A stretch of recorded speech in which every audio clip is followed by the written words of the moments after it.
Bonjour à tous et bienvenue à Catch Club. On se retrouve pour le résultat de SmackDown du 14 mars 2025 et hier soir c'était le début de la tournée européenne de la WWE. Donc pour l'occasion, on était à Barcelone en Espagne et directement ça me donne justement l'opportunité de féliciter le public espagnol hier soir qui était chaud patate pendant tout le show. Ils ont popé, ils ont chanté, ils étaient dignes d'un beau public européen. Donc vraiment félicitations au public espagnol et barcelonais. Et du coup forcément vu que hier soir c'était le premier show de cette tournée européenne, on a bien commencé et on a eu plusieurs interventions pendant la soirée.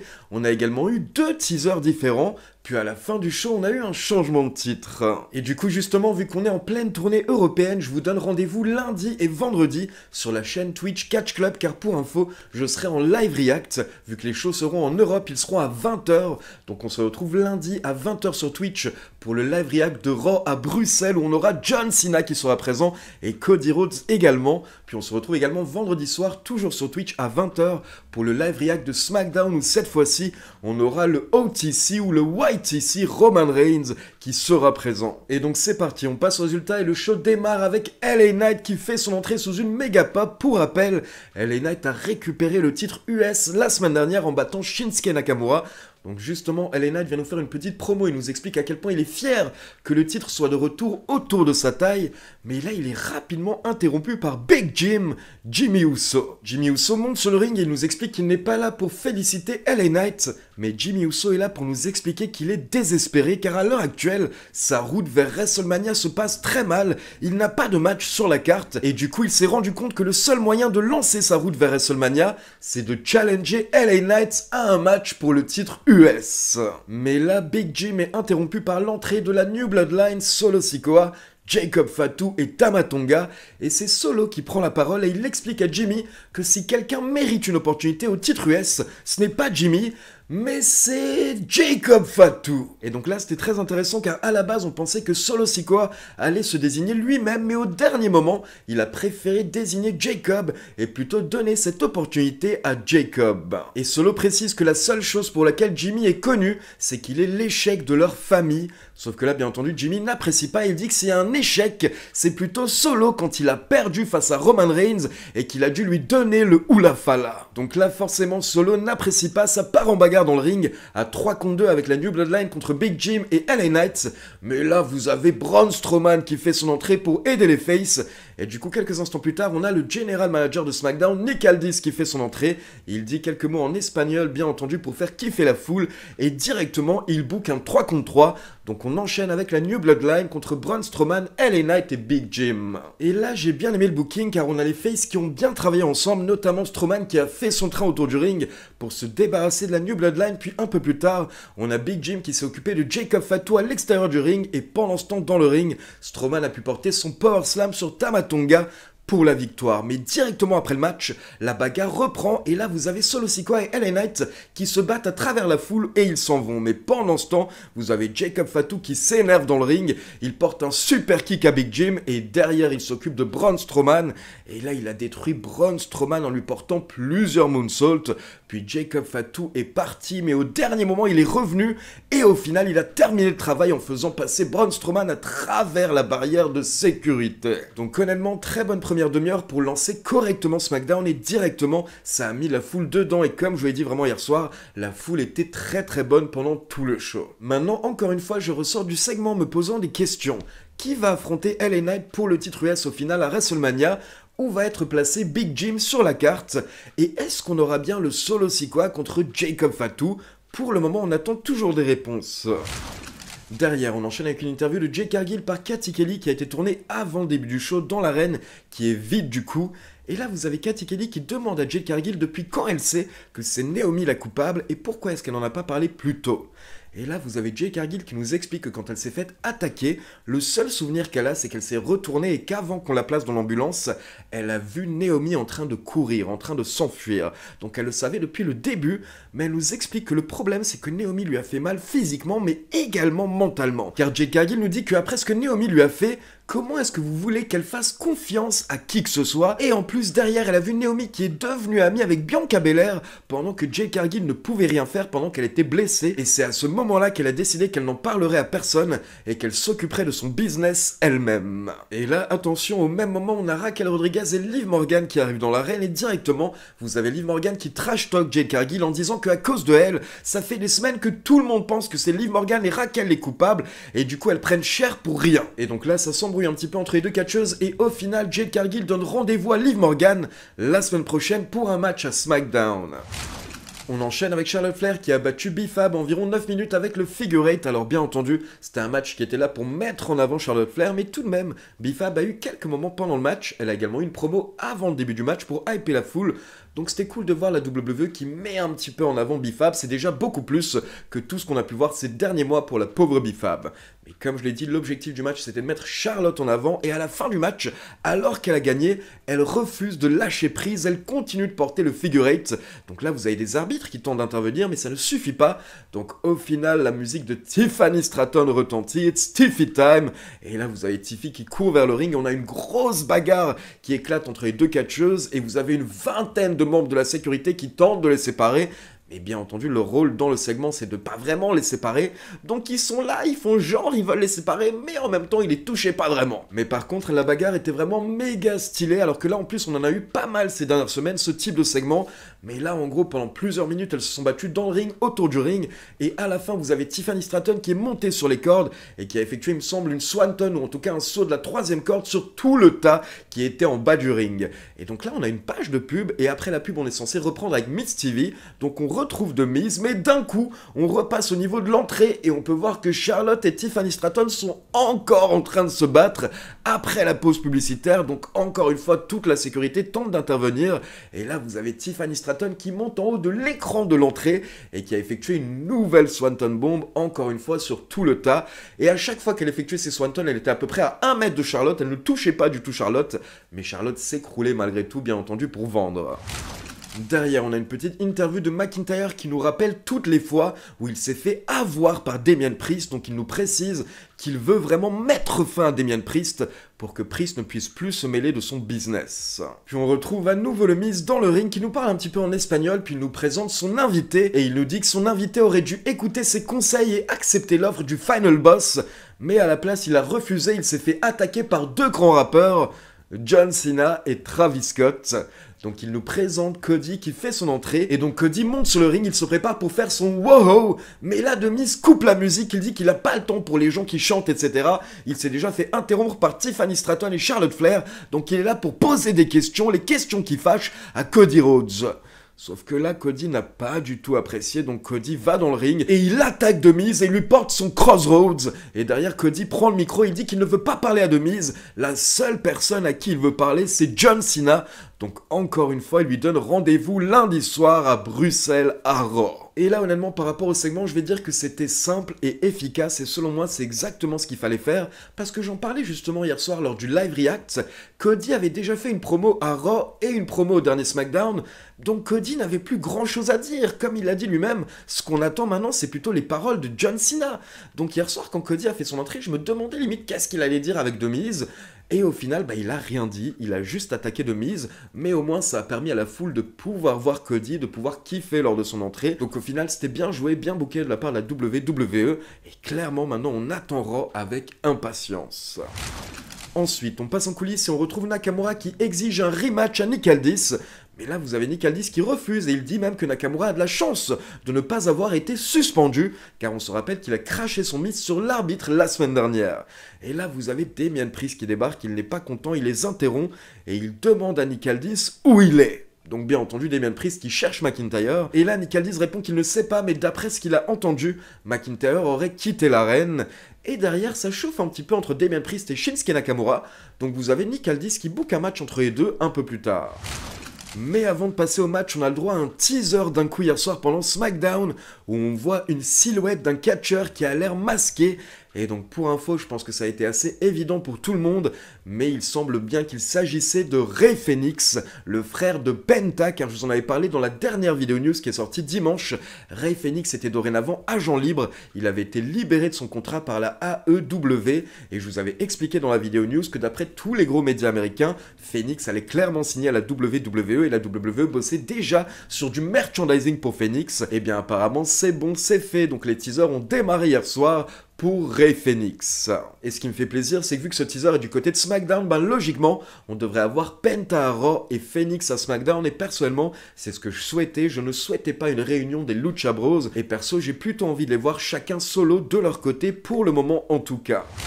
Derrière, on enchaîne avec Damien Priest contre Shinsuke Nakamura, et donc comme Nick Aldis l'avait dit un peu plus tôt, d'après lui, McIntyre a quitté l'arène, sauf que bien entendu, au bout de quelques minutes, alors que Damien Priest est en train de dominer, d'un coup il se retourne, et il voit Drew McIntyre qui est posé sur la table des commentateurs. Donc là, pendant quelques instants, ça a permis à Nakamura de prendre l'avantage, mais au final, Damien Priest a réussi à le surprendre avec son chokeslam, et donc là, Damien Priest allait remporter le match. Du coup, Drew McIntyre est intervenu et il a attaqué Damien Priest. Donc fin du match, et là vous avez Priest et McIntyre qui sont en train de se battre. Damien Priest tente de se défendre, mais McIntyre lui met directement les pouces dans les yeux, il tente de l'aveugler, et derrière quand il se recule, vous avez Nakamura qui au passage pour le kiff, porte son Kinshasa sur Damien Priest. Et derrière en gros vous avez McIntyre qui s'est acharné sur Damien Priest, il a jeté plusieurs fois contre les barrières de sécurité, puis McIntyre allait s'en aller, mais là d'un coup, il se retourne vers le ring et il voit que Damien Priest est déjà en train de se relever. Donc là, McIntyre retourne sur le ring et il porte un dernier Claymore Kick à Damien Priest. Et derrière, il lui gueule dessus et il dit que Damien Priest mérite tout ce qui lui arrive. Et donc dorénavant, McIntyre va faire de la vie de Damien Priest un enfer. Ensuite, on enchaîne avec une petite interview de DIY qui sont rapidement interrompus par les Motor City Machine Guns, donc petite confrontation. Puis on retrouve Chelsea Green avec ses services secrets, donc Alba Fire et Piper Niven, et rapidement vous avez Zelina Vega qui débarque, et Zelina Vega répète qu'elle veut le titre US, mais là vous avez Piper Niven qui intervient, et du coup Zelina Vega dit qu'elle va affronter Piper Niven la semaine prochaine, et derrière elle prendra le titre US à Chelsea Green. On enchaîne avec la vipère Randy Orton qui a battu Carmelo Hayes en environ 12 minutes. Donc Carmelo Hayes a quand même tout de même plutôt tenu le coup hier soir, on va dire, face à la vipère, mais au final, Randy Orton a porté son RKO pour la victoire, et derrière, il veut serrer la main de Carmelo Hayes, mais là, Carmelo Hayes trash talk, et du coup, Randy Orton lui porte un autre RKO. Puis ensuite, Randy Orton se met en position pour le pun kick sur Carmelo Hayes. Mais là, au dernier moment, vous avez Kevin Owens qui sort de nulle part et qui tire Carmelo Hayes en dehors du ring. Donc il sauve Carmelo Hayes. Mais là, vous avez Randy Orton qui attaque KO. Ça part en bagarre à l'extérieur du ring. Jusqu'au moment où Kevin Owens réussit à pousser Randy Orton contre le poteau de coin de ring. Et là, Kevin Owens en profite pour prendre la fuite.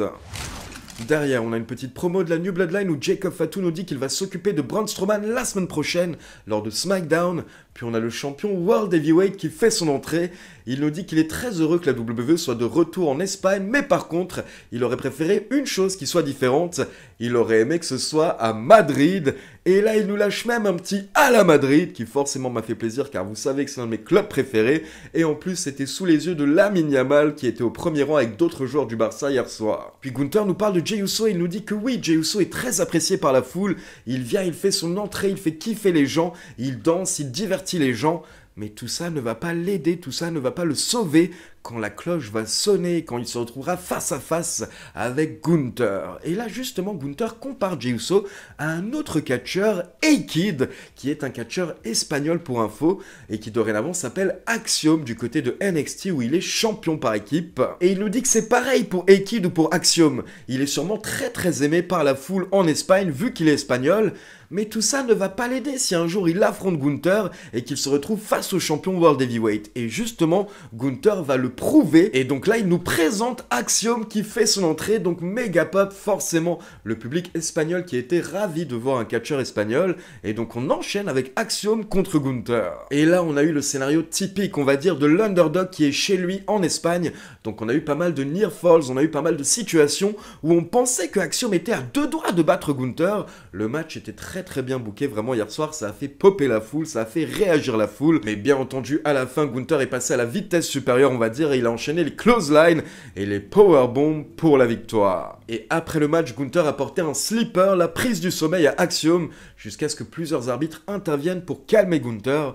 Mais donc hier soir le message de Gunther était clair, c'est un message pour Jey Uso pour lui faire comprendre que même si t'es très apprécié par la foule, comme c'était le cas pour Axiom, eh bien tout ça ne t'aidera pas une fois que tu seras face à moi dans le ring.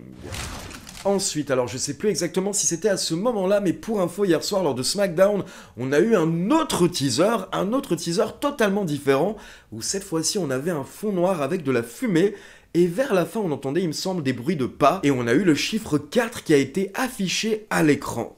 Alors là, par rapport à ce teaser, c'était plutôt dark, et du coup, personnellement, la première personne à qui j'ai pensé directement, c'était Aleister Black. On rappelle qu'il est également agent libre et qu'apparemment la WWE est très intéressée. Et le 4 qu'on voyait à l'écran, certaines personnes pensent que c'est un décompte, mais personnellement, je me demande si c'est pas en fait un A, le A de Aleister Black, mais j'imagine qu'on aura rapidement la réponse. Mais du coup, c'était assez marrant. Hier soir, on a eu 2 teasers pour 2 catcheurs qui vont bientôt faire leur début du côté de SmackDown. Puis derrière, on retrouve le Wiseman qui est là pour une petite promo où il a un message par rapport à Roman Reigns. Et d'abord, il nous précise que hier c'était la Roman Reigns Day, la journée Roman Reigns, car hier c'était la journée de la sortie de WWE 2K25. Et je rappelle, pour ceux qui veulent un petit peu découvrir le jeu, que vous avez déjà 3 vidéos sur Catch Club. Vous avez les découvertes de The Island, le mode My Rise, donc ma carrière, et également le mode Showcase Bloodline. Et derrière, Paul Heyman nous parle rapidement de CM Punk et de Seth Rollins. Il critique d'ailleurs un petit peu Seth Rollins au passage. Puis il nous rappelle que Roman Reigns sera présent la semaine prochaine au prochain SmackDown à Bologne en Italie. Et du coup, Paul Heyman nous dit que si quelqu'un a un problème avec lui, ou avec Roman Reigns, ou avec le fait que ce soit la journée de Roman Reigns, ou avec le fait que Roman Reigns est sur la cover de 2K25, eh bien à ce moment-là, vous pourrez vous adresser directement au Tribal Chief la semaine prochaine à SmackDown. Et Paul Heyman termine en disant que ce n'est pas une prédiction, c'est un spoiler. Donc en gros, ce que ça veut dire, c'est que Roman Reigns sera présent à SmackDown la semaine prochaine, ça on le savait, mais c'est fort probable que les gens qui ont des problèmes avec lui viennent le confronter à ce moment-là, et les gens qui ont des problèmes avec lui à l'heure actuelle, ce sont Seth Rollins et CM Punk. Donc on verra si l'un des deux, ou peut-être même les deux, viendront confronter Roman Reigns la semaine prochaine. Puis juste avant le main event, on passe en coulisses également et on a Gunther qui va voir Jimmy Uso qui forcément est un petit peu amoché. Et là, vous avez Gunther qui dit à Jimmy qu'ils ont beaucoup de choses en commun car Gunther a également un petit frère. Et là, il dit à Jimmy, bien entendu, vous en soi, vous êtes des jumeaux. Mais j'ai toujours eu l'impression que tu étais le plus mature des deux. Et là, vous avez Gunther qui dit à Jimmy qu'il ne veut pas faire mal à Jey Uso, il ne veut pas le blesser, il ne veut pas lui faire du mal, donc il demande à Big Jim de parler à son frère pour que potentiellement il se retire de son match à WrestleMania. Et là, bien entendu, Big Jim répond en disant à Gunther qu'il est totalement fou, et il nous dit que Jey Uso va gagner à WrestleMania et que tout le monde va yeeter avec lui. Et là, vous avez Gunther qui est un petit peu déçu et il se dit qu'au final, il se rend compte qu'il s'est trompé. Jimmy Uso n'est pas du tout mature. Et avant de partir, Gunther dit tranquillement à Jimmy Uso « J'ai essayé. Vraiment, j'ai essayé. » Et j'ai vraiment apprécié cette dernière phrase. J'aime bien le Gunther qui est en mode « Écoutez, moi, j'ai essayé de le sauver, mais maintenant, vous ne m'avez pas laissé le choix, donc je vais devoir le démonter. » Et donc on passe au main event avec les champions par équipe DIY, Johnny Gargano et Tommaso Ciampa qui défendaient les titres hier soir face aux Street Profits. Cette nouvelle version des Street Profits qui est un peu plus dark depuis leur heel turn qui a eu lieu il y a quelques semaines. Mais au final, hier soir, on n'avait pas vraiment l'impression d'avoir des heels du côté des Street Profits. Et on a pu le voir dès leur entrée car on avait Montez Ford qui jouait avec la foule pendant son entrée. Et pareil, pendant le match, les Street Profits jouaient avec la foule comme des faces alors qu'ils étaient censés être heels à la base. Mais bon, c'est un détail et surtout le délire hier soir, c'est que le main event était heel contre heel. Donc c'est peut-être la WWE qui avait donné ses consignes aux Street Profits d'être un petit peu plus face pendant le match. En tout cas, ça a marché. La foule était derrière eux pendant le match et à la fin, après plusieurs retournements de situation, on a Montez Ford qui réussit à porter son Frog Splash sur Gargano pour la victoire. Donc les Street Profits sont les nouveaux champions par équipe. Et perso, je trouve que c'est une bonne idée car justement, ça relance un petit peu l'équipe qui a une nouvelle attitude, en tout cas plus ou moins. Et ça faisait longtemps que les Street Profits n'étaient pas champions, ça faisait longtemps qu'ils tournaient un petit peu en rond. Donc c'est cool de les remettre en avant, sachant que c'est quand même l'une des meilleures équipes actuelles, je pense, de la WWE. Allez, on enchaîne avec la vie de Pierre, puis ma conclusion. C'est LA Knight qui débute cette soirée espagnole. Muchas gracias, señorita. Me gusta Ricky Martin. Un, dos, tres, un pasito Parente Maria. J'ai changé de setup, je suis sorti de la Funhouse parce qu'en fait mon ordinateur ne marche plus. Voilà. Bon, on s'en branle. Les Espagnols sont ultra chauds, ils font une pop de dingue pour le Chevalier. Le Chevalier qui a beaucoup plus de gueule avec le titre US autour des hanches quand même, faut l'avouer. Il est interrompu par le plus talentueux des frères Uso, j'ai nommé Jimmy Uso, qui lui-même est interrompu par le moins talentueux des frères Uso, j'ai nommé Solo Sikoa. Je plaisante. S'ensuit un échange verbal pas ouf entre ces catcheurs pour finir avec un 6-man tag team match avec Braun Strowman.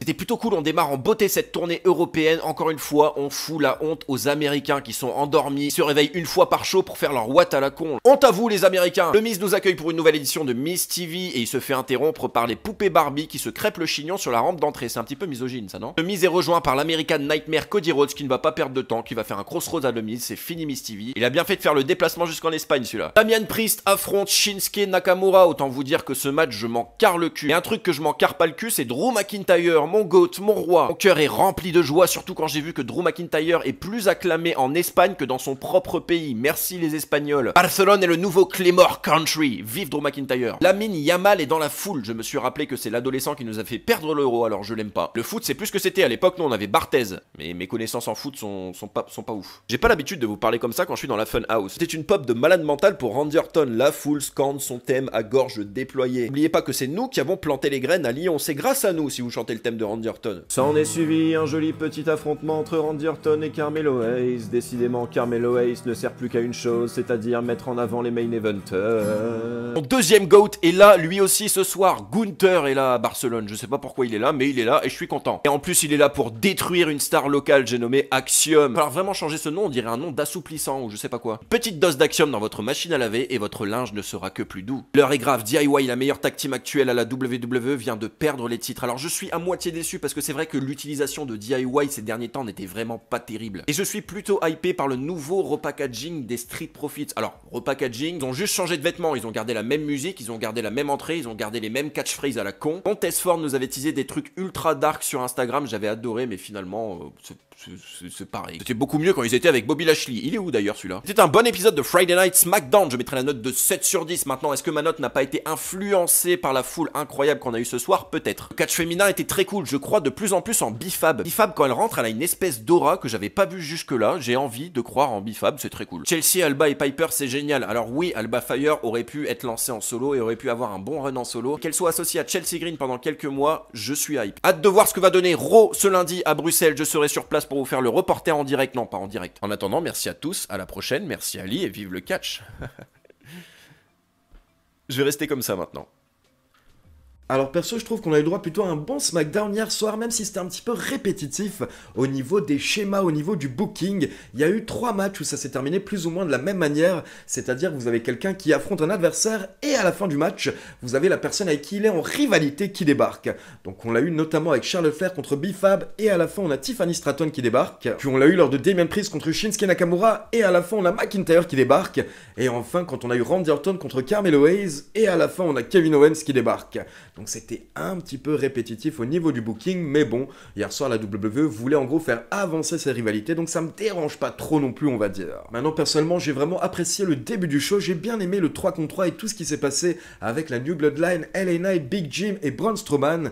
Derrière, j'ai également adoré la bagarre qu'on a eue entre Tiffany Stratton et Charlotte Flair. C'était vraiment une bagarre d'un autre niveau par rapport à tout ce qu'on a pu voir ces dernières semaines, notamment du côté féminin. Et le fait d'avoir la bagarre avant les pubs et qui continue après les pubs, j'ai vraiment trouvé que ça a ajouté quelque chose. Et Tiffany Stratton qui nous a lâché également 2 énormes sauts pendant la bagarre, donc très bien joué. Cody Rhodes a été très efficace pendant son petit segment avec The Miz.